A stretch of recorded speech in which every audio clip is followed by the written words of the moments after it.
I'm John Furrier with Dave Vellante. We are having a Cyber Resilience Summit held in Palo Alto. Christophe Bertrand and theCUBE research team. Dave, give us an overview of what's going on. I mean, obviously, multiple vendors are coming in, there's some research. Introduce these new summits. This is an inaugural summit that we're putting on as part of the CUBE team, CUBE Research, specifically leading a new forum, a new wired community, if you will, a new community around content and people and topics. Explain what the cyber resilience and what these summits we're doing. We've got an app dev summit. Paul Nashwati and our CUBE research team will be kicking one off in the spring.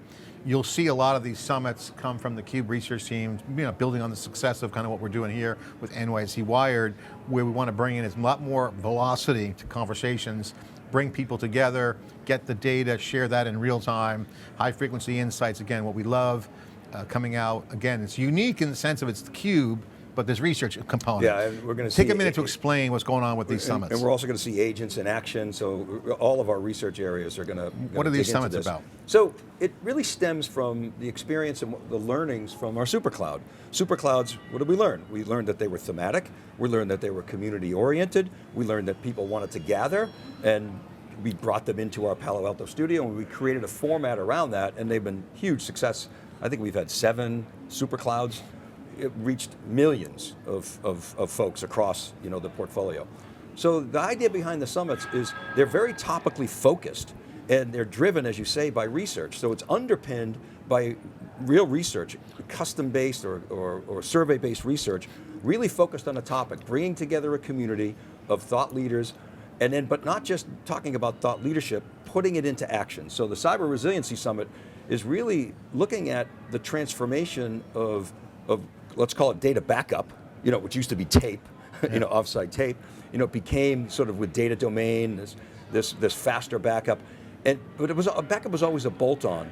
But we learned in COVID that businesses weren't resilient. They had disaster recovery, like if there was an earthquake or a fire, they could recover, but with a pandemic, we learned that, wow, this is something new. And the rise of ransomware. Exactly, that plus the rise of ransomware have caused completely new thinking. So whereas cyber recovery and backup and data protection used to be a sort of an afterthought, it became an adjacency to cybersecurity. Now it's a fundamental component of business resiliency and cybersecurity strategies. So that's what Christophe Bertrand and the research team are really focused on, gathering CISOs, gathering technology experts, gathering consultants, bringing them all together in Palo Alto for a 2-day event, again, underpinned by a research survey that Christophe is running that is going to target, I think he's got 500 or 1,000 in across the globe, really trying to understand how organizations are implementing cyber recovery and how it relates to their data protection strategies, how they're protecting ransomware, how they're dealing with things like off-site, air gaps and things of that nature, and how they're doing recovery. Practical how-to innovations for customers. Yeah, and companies like Veeam, for instance, who we had on theCUBE here at the NYSC and others, this has been a kind of I won't say narrow, but very specific segment scope in the industry. Now with LLMs and AI, that aperture with cybersecurity is increasing. Talk about that dynamic of the concept of backup and recovery. Was a traditional kind of like storage kind of industry. Now it's kind of horizontal, it's expanded to other capabilities because resilience is a concept that's well understood by CISOs across apps, all apps by the way, not just storage, but storage is again the low-level infrastructure. Talk about that aperture and why this is important because that's an active market today with data and devices like storage, but it's not just recovery from ransomware and having resilience on disaster recovery.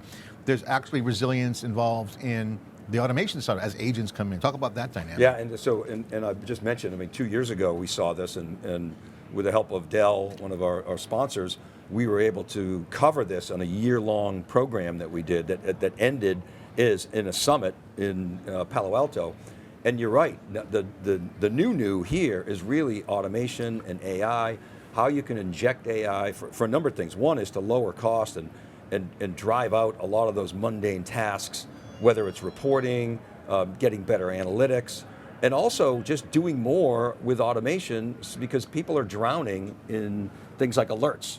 Okay, so that's where AI is coming in, but also doing predictive analytics, looking at anomalies, trying to identify areas where there are exposures, tracking ransomware before they can exfiltrate the data and encrypt your data, and setting up practical operating principles so that you can air gap, so that you can recover from those air gaps, so that you can minimize the amount of data that you lose, RPO, and get very fast recovery times. And that's really, kind of closing that aperture, if you will, of exposure, so that companies can just be more business resilient. Okay, so what we're doing is we're having these summits that are on topics, cyber resilience, which starts with storage and expands all the way through with AI. You got app dev with Paul Nashwati. Agentic. So we're going to have these very topical, that's research led with grounded in research. That's what it is. Networking. Yep. With Bob LaLiberte.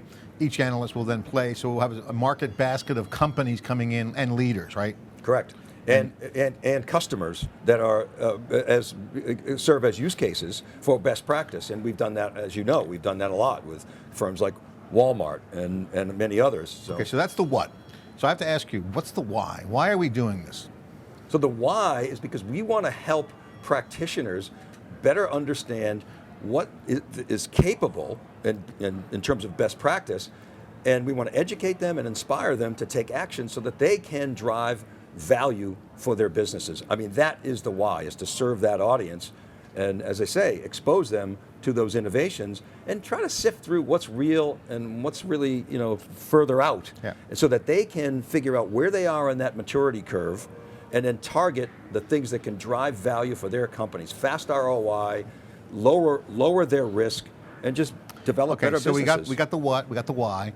What's the outcome? What are the metrics? What can people expect who participate in this to see as results? Well, I mean, as you know, from the superclouds, each supercloud reaches hundreds of thousands of people. We have, actually, a lot of our clients are asking us, can we get lead gen components out of this, which we've added in. That's sort of a nice little bonus. But really, it's about the community, John. It's about bringing the community together and advancing a topic, educating people and inspiring them to action. Will they get assets? What are some of the things that the marketers will get for participating? Yeah, so the value that somebody gets for participating, first of all, they participate in the actual live or simulive program, either as a pre-record or a live interview out of our Palo Alto studio or remotely. So they get those assets. And of course we have our AI video, which takes those assets, long form assets, 20, 30-minute interviews, breaks them down automatically into short form. We have a whole social media team that puts them out, but more importantly, those assets are available to you because we're all open source. So you get that. As well, there's research. There's targeted research that's unique. It's never been done before. It's novel. That's driven by the community. So the community said, these are the key issues that we want to better understand.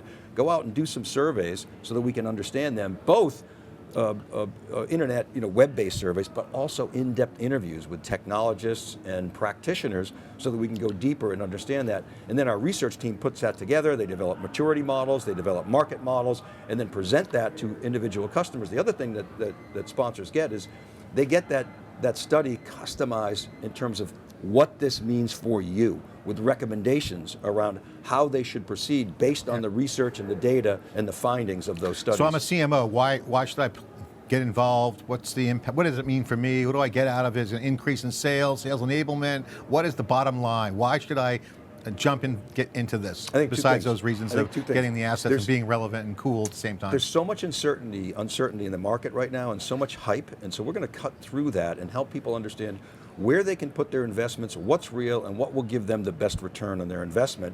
And then yes, absolutely, they are going to take those assets, it's going to drive lead gen, it's going to drive demand gen, they're going to put those assets in their hands of their sales reps, and it's going to drive revenue. So they get a lot more than just getting content.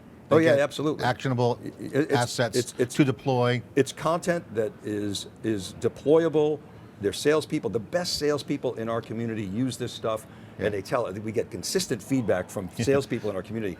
We love when you guys do these things because I can take these assets and put them in front of my customers, and again, it's all about educating and inspiring them to action. I mean, to me, I think the real-time nature of these events are very targeted around what's happening in the market for practitioners, as you mentioned. You bring your experts in under this forum, they're real-time, it's on point. You get derivative assets from the videos and the research. You then can deploy those for real-time insights, because as we found out as we moved into the NYSE, there's a huge audience that we're reaching, financial strategists. And because our content's free and highly available and very fast at the market, people seeking information are finding our content. So to me, there is so much ROI on this, it's off the charts. So if you're looking at this, I would check out the summit.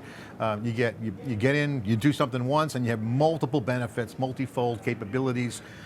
Just people searching on LinkedIn. A lot of organic discovery going on right now in the market, from the community, from practitioners, from vendors, and having this forum where it's wired together, Dave, that to me is a big part of it. So the leverage of the CUBE research team, combined with the vendors, sponsors, and participants, and the end user customer examples, it's on point. The crosshairs are right on the sweet spot of the market, and allows for very intentional execution of marketing to that audience. So I love this format. I think it's innovative, and I think the impact is as good as the Magic Quadrant does for when you put that slide up and say, hey, look at, we're in the Magic Quadrant.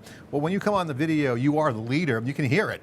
And that's where the leaders, that's why our leader series that we're doing here in Palo Alto is growing so fast, because winning with who you are is just as good as having a Magic Quadrant. And there's a lot of opinions out there, there's a lot of insights, but those opinions and those insights that are being peddled out there without data, that's all they are. Yeah. They're opinions and peddled insights. Conjecture is conjecture. Right, so what we're trying to do is put data behind those opinions and again, help people understand what's real, what's not real, inspire them to action and leading their companies to value. Well, congratulations to the CUBE research team. I got to say, very innovative approach, great leverage of expertise, both on the CUBE research analyst side, collaborating with customers and practitioners. Again, the magic formula is the proof is in the pudding. When you have that social proof and you have that first party analytics and the proof of people saying what they do, have it verified, have the research to back it up in the moment, in real time, in the organic streams.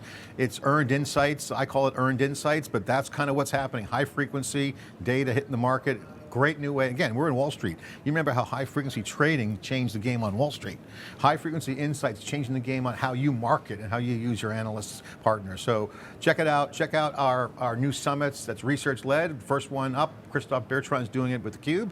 And you'll see a lot more of that. You're going to see this a lot from us. So looking forward to working with you and anyone who's interested. Hit me and Dave up. Happy to do that. Any final word?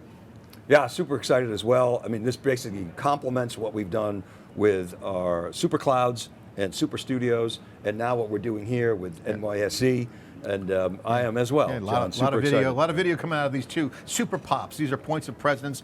New York City and Palo Alto and Boston will be the beginning of the CUBE Global Network, where we're going to go in and create that subnets where there's relationships and content working together, builds a community. Again, trusted networks will be the future. I'm John Furrier, Dave Vellante. Thanks for watching.